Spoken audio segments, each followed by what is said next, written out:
Hello student, welcome to my YouTube channel concept nursing 369। Concept nursing 369 पे previous कई दिनों से अपन ने थ्योरी पोर्शन स्टार्ट कर रखा है, जिस थ्योरी पोर्शन में अपन complete detail descriptive theory portion का क्या करवा रहे हैं, यहाँ पे स्टडी करवा रहे हैं।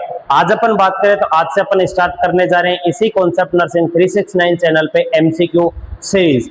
उस एमसीक्यू सीरीज की स्पेशलिटी की अगर अपन बात करें तो उसमें क्या क्या महत्वपूर्ण बातें होंगी, उन महत्वपूर्ण बातों की अगर मैं बात करूं तो सबसे पहला जो अपनी स्टैंडर्ड बुक है, उन स्टैंडर्ड बुक से जो भी क्वेश्चन बनते हैं किसी भी पर्टिकुलर यूनिट और टॉपिक के अकॉर्डिंग, उन सभी क्वेश्चन को यहाँ पे टॉपिक वाइज क्वेश्चन का क्या करवाया जाएगा, सॉल्यूशन करवाया जाएगा। जैसे एग्जांपल के लिए बात करें तो एनाटॉमी एंड फिजियोलॉजी की जो फर्स्ट यूनिट में सबसे पहला टॉपिक है सेल, तो सेल से कितने क्वेश्चन बन सकते हैं कॉम्पिटिटिव एग्जाम में, वो चाहे नॉर्सेट एम्स हो, उसके अलावा कोई भी सेंट्रल गवर्नमेंट हो, आरआरबी हो, बीएसएसबी हो, ईएसआईसी हो या राजस्थान गवर्नमेंट के जितने भी कॉम्पिटिटिव एग्जाम हो, उन सभी कॉम्पिटिटिव एग्जाम में उन पर्टिकुलर टॉपिक से बनने वाले जो क्वेश्चन होंगे उन सभी क्वेश्चनों को यहाँ पे क्या करवाया जाएगा, विद रेशनल सॉल्यूशन करवाया जाएगा। उन सॉल्यूशन में अपन उस सभी क्वेश्चन में जो टॉपिक आ रहा है उस टॉपिक का क्या करेंगे, अपन डिटेल डिस्क्रिप्शन भी पढ़ेंगे। उनका जो short and concise notes form है, उन short and concise notes form को भी अपन यहाँ पे पढ़ेंगे। क्यों वो ऑप्शन उस क्वेश्चन के लिए आंसर बना और बाकी तीन जो ऑप्शन है उस क्वेश्चन के लिए आंसर क्यों नहीं होते, तो इन सभी के बारे में अपन क्या करने वाले हैं यहाँ पे डिटेल इस एमसीक्यू सीरीज के थ्रू क्या करवाएंगे, अपन डिटेल डिस्क्रिप्शन पढ़ेंगे। तो एमसीक्यू सीरीज में अगर अपन बात करें तो एमसीक्यू सीरीज में आज का अपना जो पहला क्वेश्चन रहने वाला है, वो पहला क्वेश्चन या आज अगर स्टार्टिंग की बात करें तो आज अपन स्टार्ट करने वाले हैं सब्जेक्ट की अगर अपन बात करें तो anatomy and physiology. Anatomy and physiology में सबसे पहले अपन सोल्व करेंगे वो क्वेश्चन जो क्वेश्चन किससे बनेंगे, सेल एंड टिश्यू से। सेल एंड टिश्यू से बनने वाले जितने भी तमाम जो क्वेश्चन बनते हैं उन सभी क्वेश्चन का यहाँ पे विद रेशनल सॉल्यूशन अपन करवाएंगे। एमसीक्यू सीरीज में अपन पर डे 5 से 10 क्वेश्चन का सॉल्यूशन करवाएंगे, जिसमें उन सभी क्वेश्चनों के आंसर का अपन रेशनल भी प्रोवाइड करवाएंगे। आज का अगर अपन बात करें तो सबसे पहला क्वेश्चन रहने वाला अपने टॉपिक सेल से। सबसे पहले क्वेश्चन की अगर अपन बात करें तो सबसे पहला क्वेश्चन क्या होगा, बेसिक यूनिट ऑफ लाइफ, यानी कि अपनी जो लाइफ है, अपनी जो बॉडी है, उस लाइफ की जो बेसिक यूनिट है वो बेसिक यूनिट क्या होगी। Option number first atom, option number 2 water, option number 3 cell या option number 4 chemical level of organization. इन चारों में से कौन सा ऑप्शन सही सुटेबल होगा इस क्वेश्चन के अकॉर्डिंग, और क्वेश्चन क्या है, बेसिक यूनिट ऑफ लाइफ। अपना जो भी आंसर है वो अपना आंसर कमेंट में पुट करें, फिर उसके बाद राइट आंसर चूज होगा या राइट आंसर चूज होने के बाद उस आंसर का रेशनल भी यहाँ पे दिया जाएगा। ठीक है, तो अपन यहाँ पे बात करें किसकी, इस क्वेश्चन का राइट आंसर क्या होगा। तो यहाँ पे अगर राइट आंसर की बात करें तो राइट आंसर क्या होने वाला है, सेल। राइट आंसर क्या होने वाला है, cell. Basic unit of life क्या होगा, सेल। अब यहाँ पे अगर अपन बात करें इस सेल के रेशनल की, यहाँ पे जो अपनी बेसिक यूनिट ऑफ लाइफ है वो क्या होगी, सेल, और basic unit of life cell ही क्यों होगी। ठीक है, यहाँ पे अपन बात करें रेशनल की तो सबसे पहले अपन बात करते हैं किसकी, सेल। सेल क्या होती है, तो सेल की अगर सबसे पहली बात करें तो सेल का जो डेफिनेशन है उस डेफिनेशन में अपन पढ़ते हैं क्या होगा, basic structural and functional unit of life. क्या होती है, structural and functional unit of life कौन होती है, सेल। ठीक है, सेल की अगर डेफिनेशन की बात करें तो क्या होगा, basic structural and functional unit of life. अब यहाँ पे अपन बात करें इस जो सेल है, इस सेल को basic structural and functional unit को बोलते हैं। तो यहाँ पे अगर अपन बात करें तो सेल अपनी बॉडी जो भी फंक्शन करती है वो सारे फंक्शन एक पर्टिकुलर सेल परफॉर्म करवा सकती है। अपनी बॉडी की जो फिजियोलॉजी है वो सारी फिजियोलॉजी मेंटेन करवाने का काम, वो सारी फिजियोलॉजी परफॉर्म करवाने का काम कौन करवा रही है, सेल। और अपन अब अगर बात करें अपनी बॉडी क्या क्या फंक्शन करती है, पहले अगर अपन बात करें तो क्या होगा, रेस्पायरेशन। रेस्पायरेशन कौन कर सकती है, सेल कर सकती है। रेस्पायरेशन के बाद अगर अपन बात करें तो मेटाबॉलिज्म, कौन सी प्रोसेस, मेटाबॉलिज्म। उसके अलावा एक्सक्रीशन, मेटाबॉलिज्म के अलावा एक्सक्रीशन। रेस्पायरेशन, मेटाबॉलिज्म, एक्सक्रीशन और रिप्रोडक्शन, ये सारे इवेंट कौन परफॉर्म करती है? अपनी ह्यूमन बॉडी। और ह्यूमन बॉडी में ये सारे काम परफॉर्म कौन करवाता है? सेल। इसलिए सेल को क्या बोलते हैं? Basic structural and functional unit. ये सारे फंक्शन अकेली सेल परफॉर्म करवाती है, इसलिए क्या बोलेंगे इसको? Functional unit of cell. Next अगर अपन बात करें तो स्ट्रक्चरल यूनिट ऑफ सेल क्यों बोलते हैं? तो स्ट्रक्चरल यूनिट ऑफ सेल के लिए अगर अपन बात करें तो अपन ने पढ़ा था लेवल ऑफ ऑर्गेनाइजेशन। क्या होता है? Level of organisation. और उस लेवल ऑफ ऑर्गेनाइजेशन में पढ़ा था अपन ने सेल्यूलर लेवल। सेल्यूलर लेवल के बाद कौन सा पढ़ा था अपन ने? Tissue level. टिश्यू लेवल की अगर अपन बात करें तो टिश्यू लेवल में क्या हो रहा था? जो सेल है मल्टीपल सिमिलर सेल का ग्रुप क्या कहला रहा था? टिश्यू। तो एक सेल दूसरी सेल में एक सेल दूसरी सेल के साथ जुड़ के क्या करवा रही है? टिश्यू का फॉर्मेशन करवा रही है। अपन ने पढ़ी थी, जब सेल पढ़ते हैं अपन तो सेल में पढ़ते हैं अपन सेल थ्योरी, स्लाइडेन और सचवान। यहाँ पे अगर अपन बात करें तो स्लाइडेन और स्वान ने क्या दी थी? Cell theory. उस सेल थ्योरी में बताया गया कि क्या होगा? जो बॉडी है उस बॉडी की basic structural and functional unit कौन होती है? सेल होती है। उसके बाद अगर अपन बात करें तो किसने करें तो कौन था? Rudolf Virchow. और रुडोल्फ विर्चो ने क्या बताया था? ओमनी सेल्यूलाई सेल्यूला। क्या बताया था? ओमनी सेल्यूलाई सेल्यूला। ओमनी सेल्यूलाई सेल्यूला का मतलब है एक सेल का डिवाइडेशन होके दूसरी सेल का फॉर्मेशन होता है। एक सेल से ही दूसरी सेल का फॉर्मेशन होगा। ये किसने बताया? रुडोल्फ विर्चो ने। क्या बताया? ओमनी सेल्यूलाई सेल्यूला। एक ही सेल से मल्टीपल सेल का क्या हो रहा है? डिवाइडेशन हो रहा है। एक सेल दूसरी सेल से क्या हो रही है? फॉर्म हो रही है। तो इसी तरीके से एक सेल से दूसरी सेल फॉर्म हो रही है, एक सेल से दूसरी सेल फॉर्म हो रही है। तो यानी कि प्रीवियस जो सेल है वो प्रीवियस सेल जो नई सेल बन रही है उस नई सेल के लिए किसका काम करेगी? स्ट्रक्चरल यूनिट का काम करवा रही है। इसी तरीके से मल्टीपल सेल आपस में ग्रुप बना के किसका फॉर्मेशन करवाएंगी? टिश्यू का। मल्टीपल टिश्यू का ग्रुप क्या करवाएगा? ऑर्गन का फॉर्मेशन करवा रहा है। मल्टीपल ऑर्गन किसका फॉर्मेशन करवा रहे हैं? बॉडी का फॉर्मेशन करवा रहे हैं। बॉडी की अगर अपन बात करें तो एक लिविंग ऑर्गेनिज्म, यानी कि अपन बात करें इस लिविंग ऑर्गेनिज्म के लिए बेसिक लाइफ ऑफ यूनिट कौन हो गई? सेल। तो इस क्वेश्चन का आंसर क्या होगा? सेल। अब यहाँ पे बात करें एटम, वाटर और केमिकल लेवल क्यों नहीं होगा? एटम की अगर अपन बात करें तो एटम किसी भी मॉलिक्यूल के लिए, किसके लिए? किसी भी मॉलिक्यूल के लिए बेसिक यूनिट हो सकता है, लेकिन किसके लिए नहीं होता? लाइफ के लिए बेसिक यूनिट क्यों नहीं होगा? क्यों? क्योंकि एटम की अगर अपन बात करें तो कैसा है? नॉन लिविंग ऑब्जेक्ट होता है। लाइफ की अगर अपन बात करें तो कैसी होती है? लिविंग। लाइफ कैसी होगी? लिविंग। एटम कैसा होता है? नॉन लिविंग ऑब्जेक्ट, इसलिए लाइफ का बेसिक यूनिट कौन नहीं होगा? एटम नहीं होगा। सेकेंड अगर अपन बात करें वाटर, वाटर की अगर अपन बात करें तो वाटर बहुत इसेंशियल कंपोनेंट है। किसके लिए?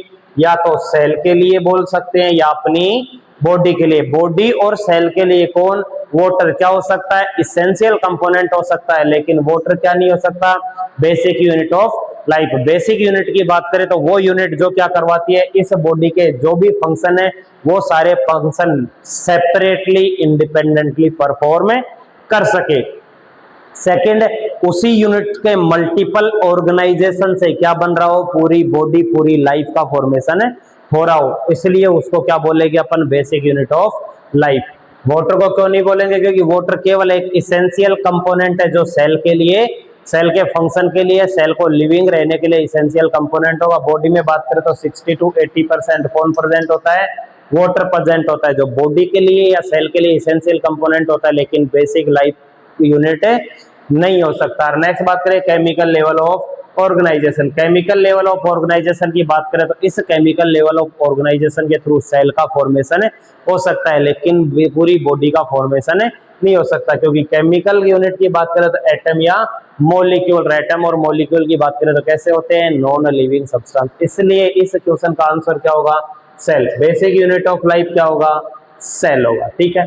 सेकेंड यहाँ पे बात करें इसका क्या है? अपन पर्टिकुलर रेशनल। यहाँ पे तुम्हारी जो पीआर यादव, उस पीआर यादव के अकॉर्डिंग रेशनल क्या होगा? Correct answer is C. Correct answer क्या होगा?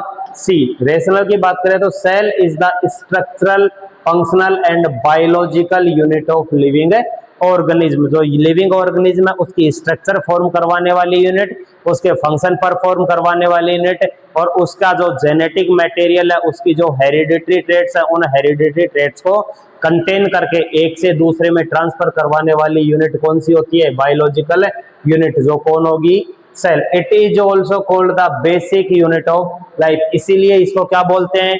Basic unit of life. Second बात करें तो functional unit of body, body की क्या होगी? फंक्शनल और structural unit and physical basis of life. अगर तीनों तरीके से क्वेश्चन आता है, basic unit of life cell, physical basis of life cell, structural and functional unit of life cell, तीनों तरीके से कौन होगा? सेल होगी। ठीक है। An atom is the smallest unit of element but not life. जो एटम है, एटम एक स्मॉलेस्ट यूनिट हो सकती है किसके लिए? किसी एलिमेंट के लिए, लेकिन लाइफ के लिए स्मॉलेस्ट यूनिट नहीं होगी। सेकेंड क्वेश्चन की अगर अपन बात करें, सेकेंड क्वेश्चन क्या रहने वाला अपना? सेकेंड यूनिट की अगर अपन सेकेंड क्वेश्चन की अगर अपन बात करें तो सेकेंड क्वेश्चन क्या है? These are the basic unit और building block of the living organism. इनमें से कौन सा क्या है?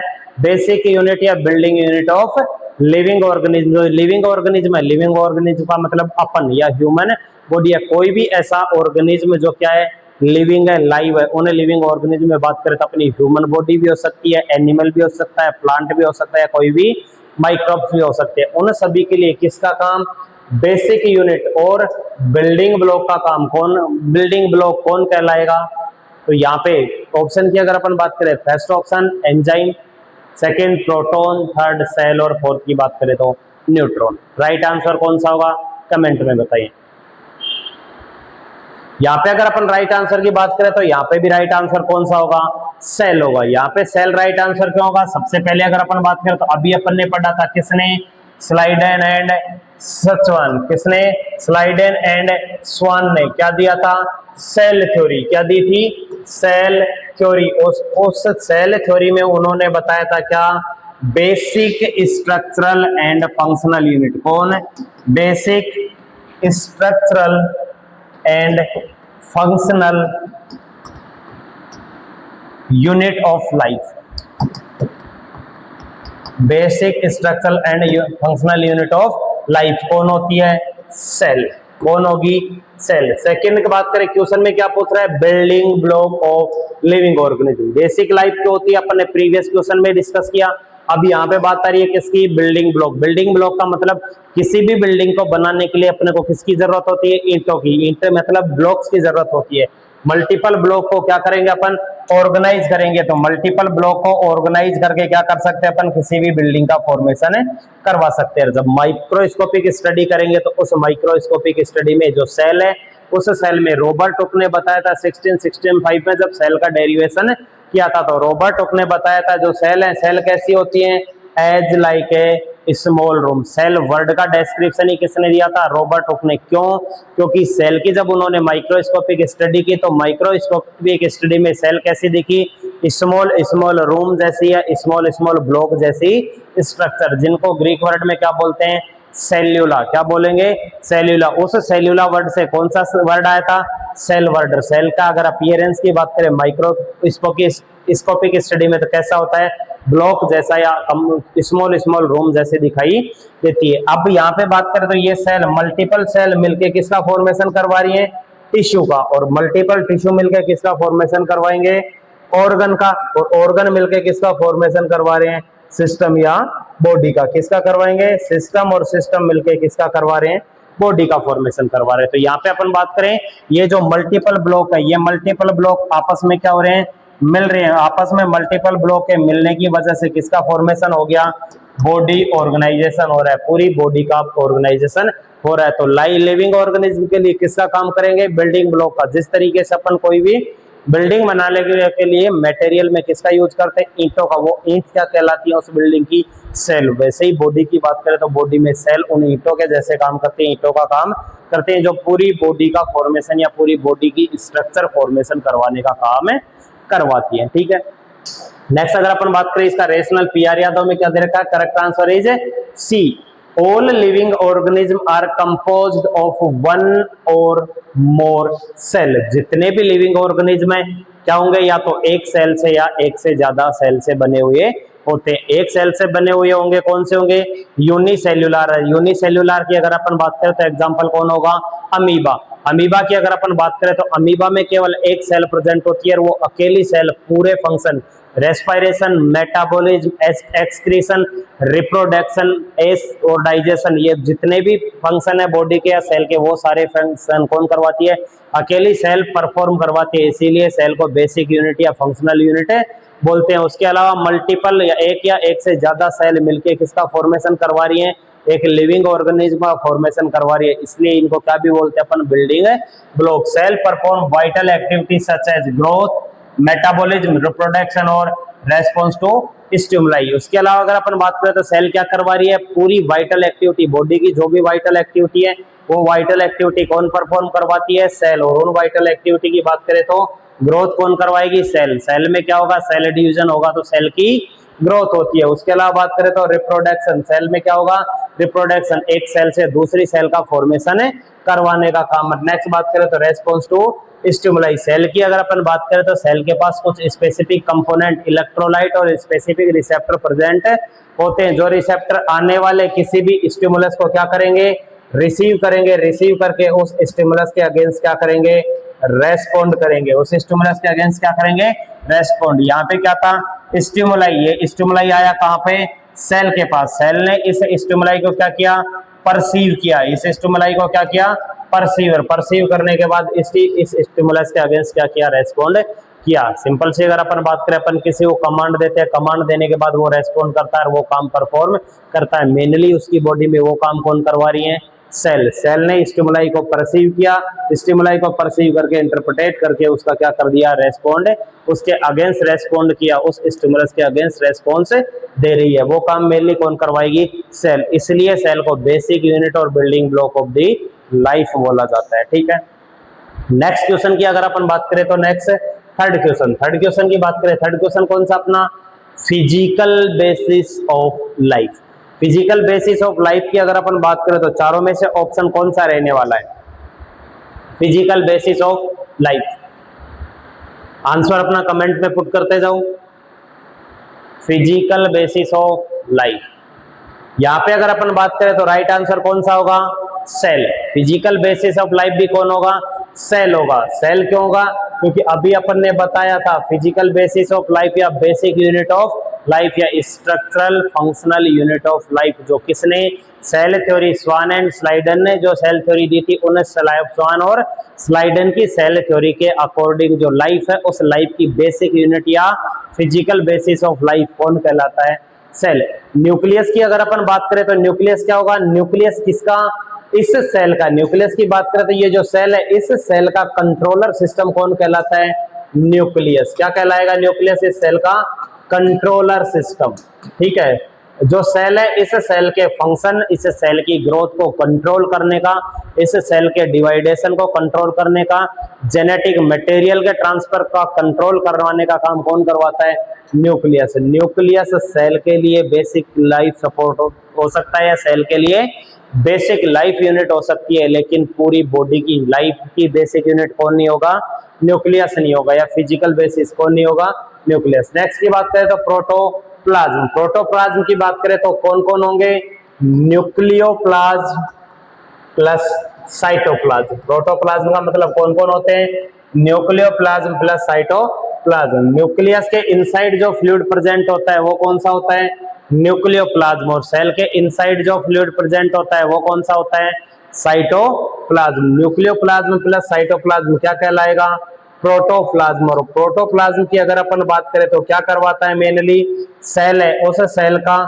सेल के साइज को मेंटेन करवाता है, सेल के फंक्शन को मेंटेन करवाता है, और सेल में जो ट्रांसपोर्टेशन होता है उन सभी जेनेटिक मटेरियल का, या बात करें तो सेल के सेल ऑर्गेनेल का क्या करवाता है, ट्रांसपोर्टेशन करवाने का काम कौन करवाता है, प्रोटोप्लाज्म। साइटोप्लाज्म प्लस न्यूक्लियोप्लाज्म क्या कहलाता है, प्रोटोप्लाज्म, जो मेनली सेल के साइज को मेंटेन रखेगा, सेल के फंक्शन को परफॉर्म करवाएगा, सेल का ट्रांसपोर्टेशन या जेनेटिक मटेरियल का ट्रांसपोर्टेशन करवाता है, सेल्यूलर मैट्रिक्स का ट्रांसपोर्टेशन करवाता है। नेक्स्ट की बात करें कौन सा आएगा, डीएनए। डीएनए क्यों नहीं होगा, क्योंकि डीएनए की अगर अपन बात करें तो डीएनए किसके अंदर प्रेजेंट होता है, न्यूक्लियस के। डीएनए किसके अंदर प्रेजेंट होगा, न्यूक्लियस के। न्यूक्लियस में डीएनए क्या करवाता है, जो जेनेटिक मटेरियल है उस जेनेटिक मटेरियल को क्या करवा रखता है, कंटेन करके रखता है। जेनेटिक मटेरियल को कंटेन करके रखने का काम कौन करवाता है,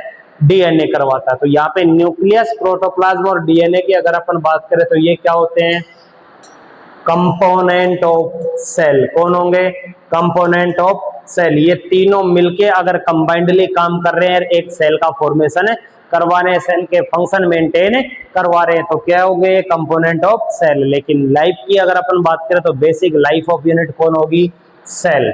ये तीनों क्या होंगे, सेल के कंपोनेंट, जो सेल को फंक्शन परफॉर्म करवाने के लिए, सेल को स्ट्रक्चर मेंटेन करने के लिए क्या होंगे, रेस्पॉन्सिबल होते हैं। इसका अगर रेशनल की बात करें, पीआर यादव में इसका रेशनल क्या दिया हुआ है, the cell is known as the physical basis of the life because it is the smallest unit capable of performing all life function independently. क्यों इसको फिजिकल बेसिस ऑफ लाइफ क्यों बोलते हैं, क्योंकि सेल अकेली क्या करवा सकती है, जो ऑल जितने भी लिविंग ऑर्गेनिज्म है उन लिविंग ऑर्गेनिज्म के जो भी फंक्शन हो गए उन सभी फंक्शन को इंडिपेंडेंटली परफॉर्म करवा सकती है। इसलिए सेल को क्या बोलेंगे अपन, basic unit of life, physical basis of life, structural and functional unit of life. कौन होगा, सेल। ठीक है, नेक्स्ट बात करें अपना एमसीक्यू सीरीज का नेक्स्ट क्वेश्चन। नेक्स्ट क्वेश्चन की बात करें तो नेक्स्ट क्वेश्चन कौन सा रहने वाला है, the main difference between a prokaryotic and eukaryotic cell is the absence of. ठीक है, यहाँ पे अगर अपन बात करें तो किसके बारे में पूछ रहा है, प्रोकैरियोटिक और यूकैरियोटिक सेल। ठीक है, किसके बारे में, सेल। और सेल की अगर अपन बात करें तो सेल कितने टाइप की होती है, दो। सेल कितने टाइप की होगी, टू टाइप्स की। और टू टाइप्स की कौन कौन सी होगी, एक होगी कौन सी, प्रोकैरियोटिक सेल। कौन सी है, प्रोकैरियोटिक सेल। सेकंड की अगर अपन बात करें तो कौन सी होती है, यूकैरियोटिक। कौन सी होगी, यूकैरियोटिक सेल। दो तरीके की सेल प्रेजेंट होती है, एक सेल होगी प्रोकैरियोटिक, एक सेल कौन सी होगी, यूकैरियोटिक। इन दोनों सेल की अगर अपन बात करें तो इन दोनों सेल में किसके एब्सेंस होने से दोनों सेल में अपन डिफरेंशिएट कर सकते हैं, plasma membrane, mitochondria, true nucleus या फ्लैजेला। इन चारों में से कौन सा ऐसा कंपोनेंट है जिसका एब्सेंस होने की वजह से क्या हो सकता है, प्रोकैरियोटिक और यूकैरियोटिक सेल में मेजर डिफरेंस अपन कर सकते हैं। Right answer put on comments. यहाँ पे इसका आंसर देने से पहले अपन बात करें तो थोड़ा सा इसके बारे में अपन क्या कर लेते हैं, समझेंगे। जो अपन की बात करें यहाँ पे सेल प्रोकैरियोटिक और यूकैरियोटिक सेल के टाइप की अगर अपन बात करें तो कितने टाइप की होती है, दो, प्रोकैरियोटिक सेल और यूकैरियोटिक। सबसे पहले अगर अपन बात करें तो कौन सी होगी, प्रोकैरियोटिक। प्रोकैरियोटिक प्रोकैरियोटिक सेल की अगर अपन बात करें तो प्रोकैरियोटिक सेल में क्या हो रहा है, इन दोनों की अगर अपन बात करें, इसको जब अपन डिवाइड करते हैं, प्रो का मतलब प्रीवियस, प्रो का मतलब क्या होगा, प्रीवियस, या प्रो का मतलब क्या होगा, परे। प्रो का मतलब परे, परे मतलब क्या होगा, दूर। और कौन, कैरियोस। कैरियो की बात करें तो अभी अपन ने सेल डिवीजन में पढ़ते हैं, सेल डिवीजन में जो माइटोटिक डिवीजन होता है उसमें एक होगा न्यूक्लियस का सेपरेशन, कैरियोकाइनेसिस। इसलिए न्यूक्लियस को क्या बोलते हैं, कैरियोज। न्यूक्लियस को क्या भी बोलेंगे अपन, कैरियोज। कैरियोज का मतलब होगा क्या होगा, न्यूक्लियस। तो यहाँ पे क्या होगा, न्यूक्लियस। प्रो का मतलब अलग। न्यूक्लियस क्या होता है, एब्सेंट होता है। जिसमें न्यूक्लियस एब्सेंट होगा, ट्रू न्यूक्लियस एब्सेंट होता है, कौन सी सेल होगी, प्रोकैरियोटिक। वहीं अगर अपन बात करें तो यूकैरियोटिक, यू वर्ड की बात करें तो इनसाइड, और इनसाइड के बाद प्रोकैरियोटिक वर्ड की बात करें तो कौन होगा, न्यूक्लियस। वो सेल जिस सेल के इनसाइड न्यूक्लियस प्रेजेंट होगा कौन सी होगी, यूकैरियोटिक। वो सेल जिस सेल के अंदर ट्रू न्यूक्लियस क्या होता है, एब्सेंट होता है, कौन सी हो जाएगी, प्रोकैरियोटिक। क्वेश्चन क्या पूछ रहा है, the main difference between prokaryotic and eukaryotic cell is the absence of, किसका एब्सेंट, कौन सी ऐसी कंपोनेंट है जो एब्सेंस होने पे अपन प्रोकैरियोटिक और यूकैरियोटिक में मेजरली डिफरेंशिएट कर सकते हैं। तो आंसर इज ट्रू न्यूक्लियस। कौन होगा? True nucleus. बाकी अगर अपन बात करें प्लाज्मा मेम्ब्रेन, माइटोकॉन्ड्रिया और फ्लैजेला, तीनों ही किसके कंपोनेंट हैं? सेल के। किसके कंपोनेंट है? सेल के। जो दोनों तरीके की सेल में, प्रोकैरियोटिक और यूकैरियोटिक दोनों तरीके की सेल में क्या होते हैं? प्रेजेंट होते हैं। एक ट्रू न्यूक्लियस है, जो ट्रू न्यूक्लियस दोनों में क्या होगा? डिफरेंट होगा। और दोनों में ट्रू न्यूक्लियस में डिफरेंशिएशन होने की वजह से एक में प्रेजेंट होगा और एक में एब्सेंट होगा। प्रेजेंट और एब्सेंस, ट्रू न्यूक्लियस की प्रेजेंस और एब्सेंस के बेस पर अपन किसमें?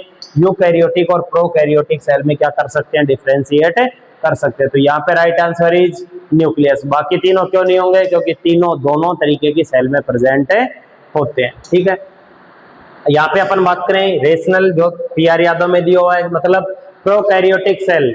प्रोकैरियोटिक सेल की बात करें तो मेनली कौन होती है? बैक्टीरिया या micro organism. Lack a membrane bound nucleus. इसकी अगर अपन बात करें तो क्या होगा? True nucleus. जो न्यूक्लियस है उस न्यूक्लियस में न्यूक्लियर मेम्ब्रेन रहेगी, मेम्ब्रेन बाउंड न्यूक्लियस नहीं होता। इसलिए प्रोकैरियोटिक सेल का जो जेनेटिक मटेरियल है, उस जेनेटिक मटेरियल का सिंथेसिस या वो जो जेनेटिक मटेरियल है, वो जेनेटिक मटेरियल कहाँ पे डिस्ट्रीब्यूट रहता है? साइटोप्लाज्म में डिस्ट्रीब्यूटेड रहता है। इसलिए उसमें क्या प्रेजेंट नहीं होता? ट्रू न्यूक्लियस प्रेजेंट नहीं होता। Eukaryotic cell possess a membrane bound true nucleus. और यूकैरियोटिक सेल के पास क्या होगा?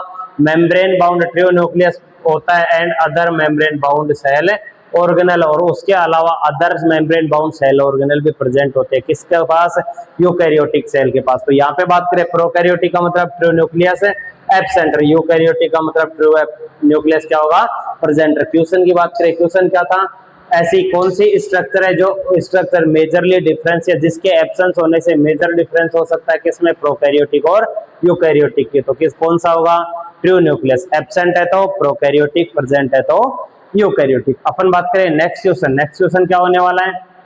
Where does transcription occur in a prokaryotic cell. अब यहाँ पे अभी अपन ने जो पढ़ा था उसे रेशनल के थ्रू अपन इसका आंसर दे सकते हैं। वेयर डज, ऐसी कौन सी जगह transcription occur in a prokaryotic cell. Prokaryotic cell में जो ट्रांसक्रिप्शन है, अब यहाँ पे एक वर्ड आया कौन सा? ट्रांसक्रिप्शन। ट्रांसक्रिप्शन की अगर अपन बात करें तो क्या होगा? डीएनए का रेप्लिकेशन। क्या हो रहा है? ट्रांसक्रिप्शन मतलब डीएनए रेप्लिकेशन। डीएनए रेप्लिकेशन होकर जेनेटिक मटेरियल का एक जगह से दूसरी जगह ट्रांसफर होना क्या कहलाता है? ट्रांसक्रिप्शन। जो एमाइनो एसिड है, उन एमाइनो एसिड से क्या बनता है? एमाइनो एसिड से किसका फॉर्मेशन हो रहा है? क्रोमोसोम का फॉर्मेशन हो रहा है। एमाइनो एसिड किसका फॉर्मेशन करवा रहे हैं? क्रोमोसोम का। कहाँ पे परफॉर्म करवाएंगे? डीएनए में, जिसको क्या बोलते हैं अपन? DNA replication. क्या बोलेंगे? DNA replication. डीएनए रेप्लिकेशन की जो प्रोसेस है जिसके थ्रू क्रोमोसोम का फॉर्मेशन हो रहा है, क्या कहलाता है? ट्रांसक्रिप्शन। कौन सी प्रोसेस कहलाएगी? ट्रांसक्रिप्शन। ये ट्रांसक्रिप्शन की प्रोसेस प्रोकैरियोटिक सेल में कहाँ पे होगी? अब यहाँ पे अपन बात करें नॉर्मल सेल, नॉर्मल सेल या यूकैरियोटिक सेल में क्या प्रेजेंट होता है? न्यूक्लियस। और उसमें डीएनए का जो सिंथेसिस है या डीएनए रेप्लिकेशन कहाँ पे हो जाता है? न्यूक्लियस में। लेकिन अपन बात करेंगे इसकी प्रोकैरियोटिक सेल की। प्रोकैरियोटिक सेल में न्यूक्लियस कैसा होता है? एब्सेंट। प्रोकैरियोटिक में क्या होगा? जो न्यूक्लियस है, न्यूक्लियस कैसा होगा? एब्सेंट। न्यूक्लियस एब्सेंट है तो उसके बाद इसमें जो डीएनए, जो जेनेटिक कंटेंट है, जेनेटिक मटेरियल है, उस जेनेटिक मटेरियल का ट्रांसक्रिप्शन या क्रोमोसोम का रेप्लिकेशन कौन सी जगह पे होगा? सबसे पहली बात करें न्यूक्लियस, साइटोप्लाज्म, वैक्यूल या माइटोकॉन्ड्रिया। राइट आंसर की अगर अपन बात करें तो राइट आंसर कौन सा होगा? साइटोप्लाज्म। राइट आंसर कौन सा होगा? साइटोप्लाज्म।